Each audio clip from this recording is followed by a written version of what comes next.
Sí, complicada la situación para las universidades nacionales, algo que venimos tratando en los últimos meses, la verdad.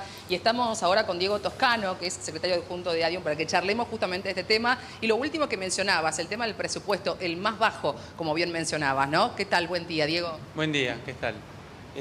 No solamente es el más bajo, sino que da cuenta de una política de parte de este gobierno que apunta directamente a la privatización y al arancelamiento de las universidades. Quizá probablemente todavía no se animen a declararlo, pero las universidades con este presupuesto no pueden funcionar.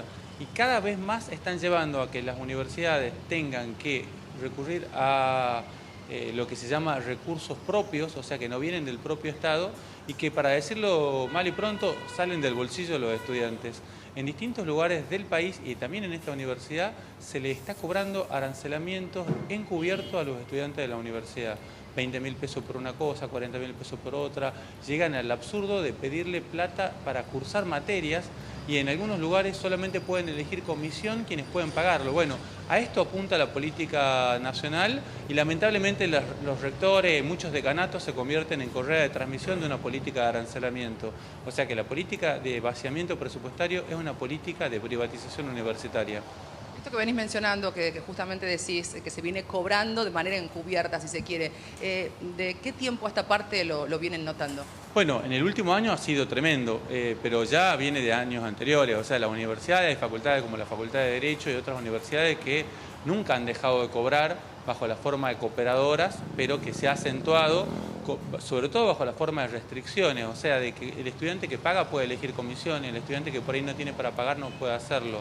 Y esto solamente en los arancelamientos encubiertos, o no tan encubiertos ya, pero aparte está todo el problema del mantenimiento. Hay decenas de miles de estudiantes que vienen de otras localidades de la provincia, de otras ciudades del norte y no tienen para pagar los alquileres. Es muy grave la situación también.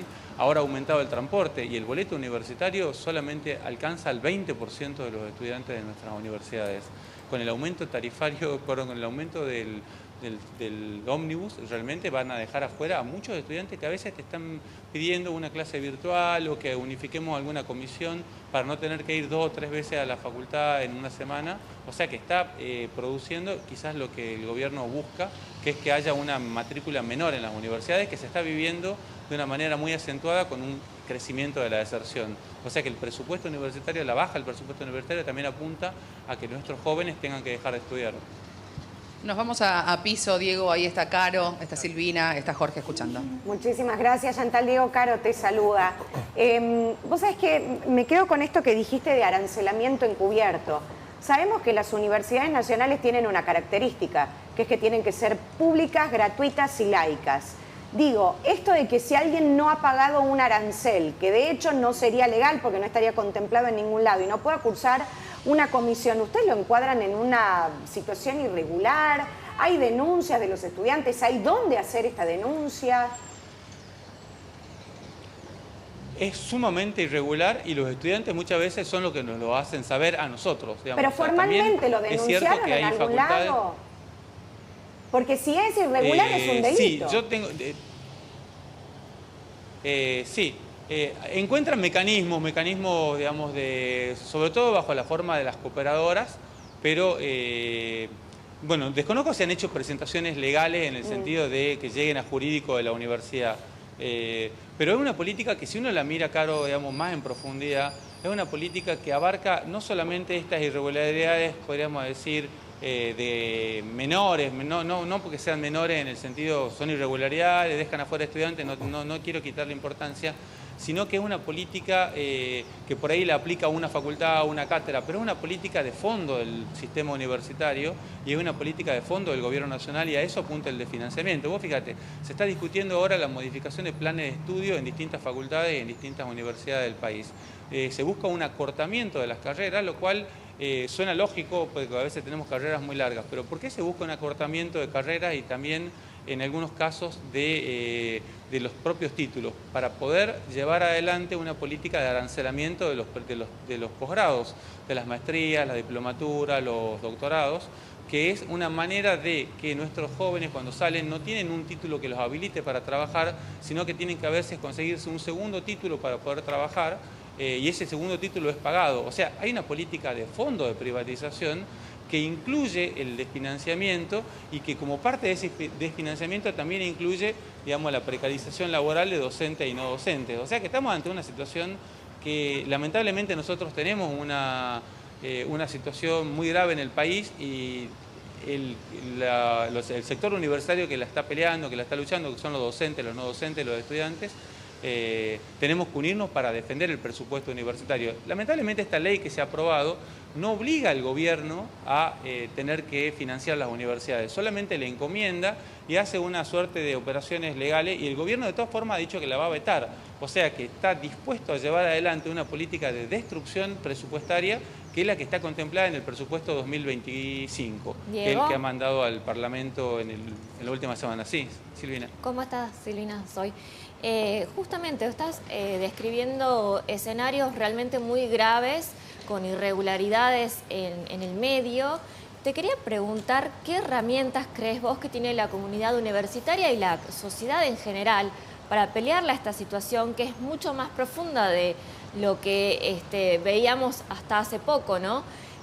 Porque pareciera desde afuera, lo digo, que estos paros que se han venido planteando hasta ahora son totalmente desoídos también por las autoridades, como si no surtieran efecto. Lo que pasa es que el movimiento universitario, a partir de esta perspectiva nefasta que ha abierto el gobierno nacional de Milei, se ha puesto de pie en la Argentina y ha comenzado con un proceso de lucha muy importante, sobre todo a comienzo de año, que luego ha tenido esta enorme marcha, esta repercusión y esta, podríamos decir, definiciones públicas en el mes de abril, que lamentablemente no han tenido perspectiva porque los sectores que están vinculados a los rectores de todo el país, me refiero al CIN, al Consejo Interuniversitario Nacional, han llamado a desmovilizar en la perspectiva de ir a una negociación en el gobierno que en algunos casos ha sido efectiva, por ejemplo para el caso de la UBA, otras universidades no han tenido tanta suerte y a 6 meses de esta situación lo que queda claro es que el gobierno se ha salido con la suya. La comunidad universitaria ha estado o ha sido desmovilizada mayormente a lo largo de estos 6 meses. La universidad se ha visto golpeada por las restricciones presupuestarias, salariales, por las huelgas, por la situación de abandono de nuestros estudiantes, la falta de becas. Hasta hace una semana la beca Progresar de 20.000 pesos, escuchen bien, 20.000 pesos que no alcanzan ni para ir a las facultades todos los días de una semana, había sido liquidada solamente en el 37%, o sea que estando presupuestada la plata no la estaban usando. Todo esto ha fracasado y por eso se ha replanteado una política de lucha y está planteada esta semana paros, la semana que viene una enorme movilización universitaria que deja claro de qué lado hay que ponerse. Digamos, nosotros llamamos a toda la comunidad tucumana, no solamente universitaria, a movilizarse el 2 de octubre, porque lo que está en juego no es solamente el salario de los docentes, el salario de los no docentes, está en juego la propia posibilidad de estudiar en las universidades argentinas. Diego. La política del gobierno nacional es convertir a las universidades en lo que son en otros lugares de América Latina, o sea, restrictivas. Sí, Jorge. Diego, sí, ¿cómo te va? Buen día. Bueno, definitivamente entonces, ¿cuál es el cronograma de medidas de fuerza que tienen pensado hacer en estos próximos días? Y si van rumbo nuevamente a una gran marcha universitaria, como fue la de abril, ¿cuál es la agenda que tienen también con el rectorado local? Bueno, nosotros tenemos como gran eje de movilización esta movilización del 2 de octubre, que es la semana que viene.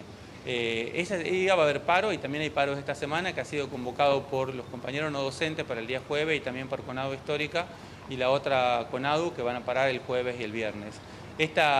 Durante toda la semana de hoy, esta semana va a haber asambleas, reuniones, jornadas preparatorias, reuniones con estudiantes, con otros sectores sociales para preparar una gran movilización. Entonces nos tenemos que mover, perdón, porque viene el tren, estábamos parados en la vía, metafóricamente. Entonces tenemos una situación en la cual nosotros estamos apostando a una enorme movilización que se va a producir en todo el país. Claramente la movilización nosotros esperamos que sea como la del 23 de abril. Sabemos que en este momento también hay otros sectores que están reclamando y claramente es una situación gravísima. Está aprobada la ley, pero está la amenaza de veto del gobierno de Milei y también está la perspectiva de que si el gobierno la veta, no se consiga los 2/3 partes del Congreso para ir insistir. a una insistencia, como ya ha quedado claro con la ley jubilatoria. Entonces lo que nosotros tenemos por delante en este momento es profundizar la movilización, coordinar con nuevos sectores, particularmente con el movimiento estudiantil, al que llamamos efusivamente a movilizarse, porque está en juego no solamente el salario de docente y no docente, sino la propia perspectiva de mantener la universidad pública gratuita y laica, como dijo Carolina, en la Argentina. Lo que está en juego es una discusión si la Argentina va a seguir teniendo universidades para el acceso de las mayorías populares o no lo va a tener.